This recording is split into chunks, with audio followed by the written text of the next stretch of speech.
Cheers. It's been it was a fun Friday night. Nothing too crazy, but definitely could use a coffee today. So we're gonna go ahead and check out the Insta360. Talk about why I like it so much, why it's still one of my favorite cameras, even though I've had it for maybe 8 months, 9 months. It's still just so usable, a lot of fun. So get some footage, have some fun, dive in.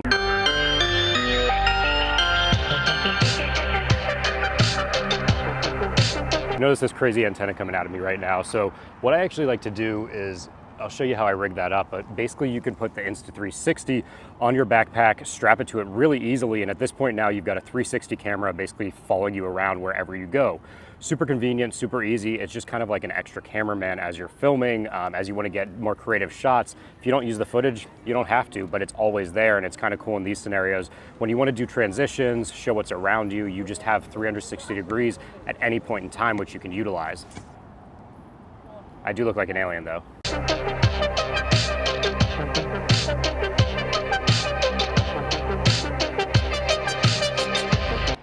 Now, although the antenna example isn't the most discreet, what I do also love about this thing is how discreet it is. If you're not having it stick out of your backpack, you can walk around with this, you can throw it in your pocket. It's very tiny and it's super easy to just really take anywhere with you.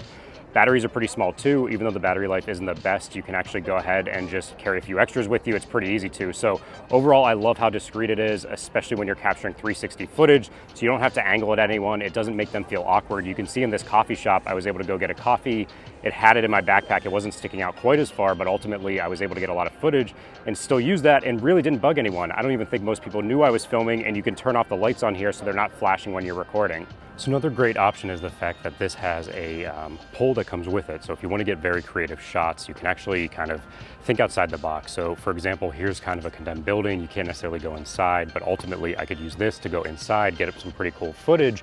You can see there's kind of cool different landscapes going on in here, in the architecture. There's little holes in the wall. Pretty cool building. So let's go ahead and see what kind of footage we can get inside of this, but just by using the pole that comes with the camera.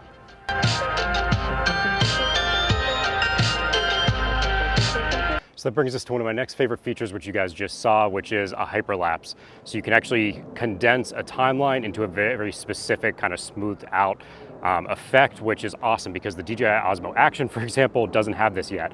I'm hoping through a future firmware update they will in the Osmo Action, but I've actually been going back to the Hero 7 because of that specific feature. I love the hyperlapses. It's a great feature to have. You can really help tell a story, kind of where you're transitioning, where you're walking through in a very short amount of time. So props to Insta360 for including that right off the bat.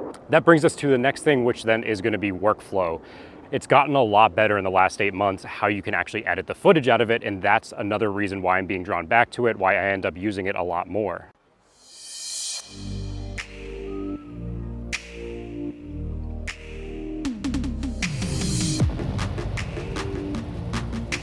All right, so talking about workflow, I still use Final Cut X to primarily edit all the footage. I know they have a plugin for Adobe Premiere if you're using that, so something to definitely be aware of, but ultimately, the Final Cut workflow is really easy. The only times you have issues are those time-lapse scenarios, but the great news is Insta360 has actually updated the desktop app, so now it has exact like-for-like functionality as the phone app. That was the major problem when it came out, was that you had to use the phone app if you wanted to set up keyframes, do cool transitions.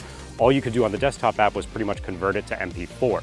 So although I still do that predominantly, if you need it, it's there. You can go on your desktop, you can do all the things that the app originally supported. So big thumbs up that they finally started bringing that in. But again, if you're using Final Cut or Premiere, you shouldn't have any issues either. Whew. I'm a bit out of breath, but we found our first takeoff spot. So I think we can get the cathedral, the castle, and probably 3 crosses from here. Looks pretty good, so let's take off.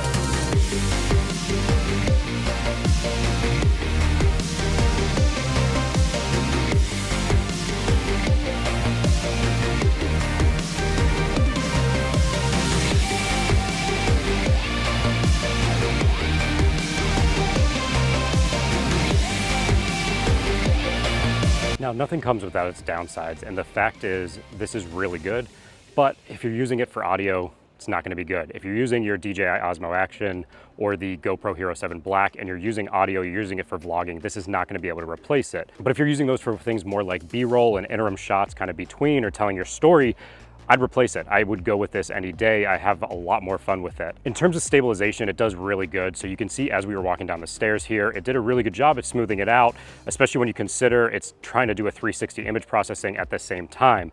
Where it doesn't do so well is actually when you twist it. So looking here as it spins, it's not gonna do so well. So something to be aware of when you're filming is to make sure that the lenses actually aren't spinning or rotating, because you're gonna get this kind of blurry offset look. And I think it's all the processing it's trying to do. Even though it's a 360 image, the sensors are moving and it's trying to keep the image static. So I think that's what the major cause of that is.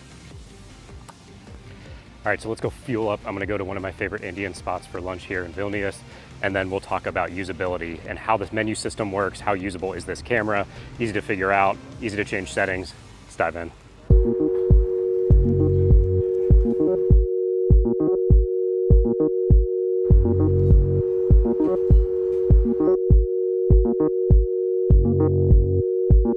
I love that place. So in terms of usability, I find this extraordinarily usable. I think a lot of people have complained, but ultimately it's kind of like an old school game. I'm 32, maybe I'm dating myself, but you get two buttons.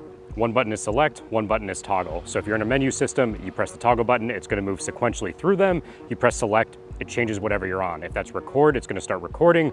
If it's on a setting, it's gonna switch through to different settings that exist for that option. So super easy to use in my opinion. I've had no issues with it. I don't know why people are complaining. For this type of form factor, it makes the most sense. What do you want, kind of a joystick? It doesn't have a touchscreen. I don't think it needs a touchscreen. At the end of the day, there's no way to easily view 360 footage represented well, kind of in some type of screen, and it's gonna save you battery life. So overall, I do like the usability. Sure, there's room for improvements, but at the cost of draining battery or making it more complex, I'm pretty happy with what they chose to do here. All right, so as we're rendering the rest of the footage from today, fun fact, this is the only thing when I render, even if it's plugged in the MacBook, the battery actually drains while it's rendering the footage. That's going from the native format on here to MP4.